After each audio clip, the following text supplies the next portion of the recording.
পেহেলগাঁওয়ে হিন্দু নিধন পাকিস্তানকে প্রত্যাঘাতের পরও অ্যাকশনে বাহিনী।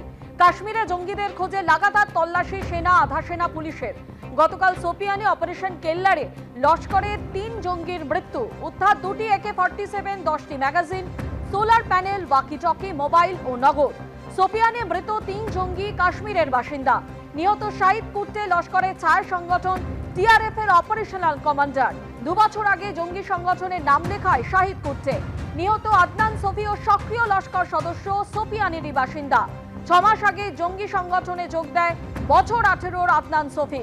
কয়েকদিন আগে 14 জন জঙ্গির তালিকা প্রকাশ করেছিল পুলিশ।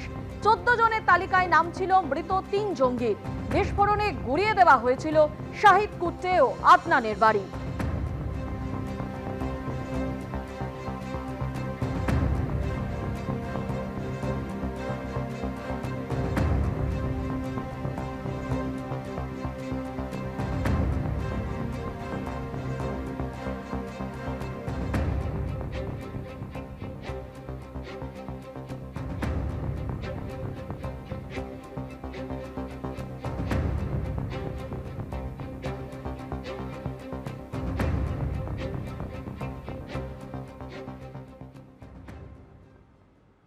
পাক গোলাবর্ষণ থেকে বাঁচতে নিয়ন্ত্রণ রেখার এপারে বাসিন্দারা আশ্রয় নিয়েছিলেন বাংকারে।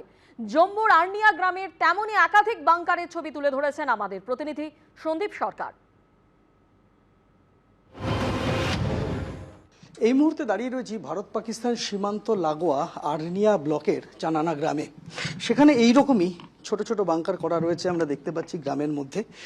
যে বাংকারগুলি ওই রাতে গ্রামবাসীদের বাঁচিয়েছিল, যেদিন মুহুর্মুহু ওপার থেকে অর্থাৎ পাকিস্তানের দিক থেকে একের পর এক গোলা ছুটে আসতে শুরু করে এবং সেই বাংকারগুলোর মধ্যে গা ঢাকা দিয়েই ওই রাতে মানুষ নিজের প্রাণ বাঁচিয়েছিলেন।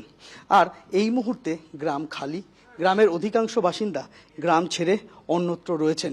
তার কারণ প্রত্যেকটা মুহূর্তে একটা আতঙ্ক কাজ করছে তাদের মনে। যদি আবারও সিজফায়ার ভায়োলেশন হয় পাকিস্তানের তরফে, তাহলে কি ঘটবে?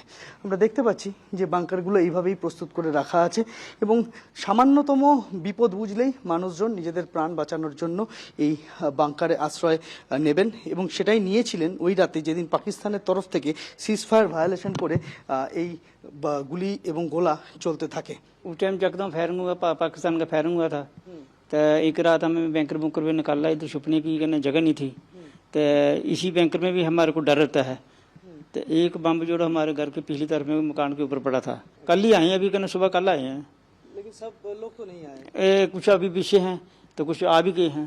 প্রীতম চক্রবর্তীর সঙ্গে সন্দীপ সরকার, এবিপি আনন্দ, জম্মু।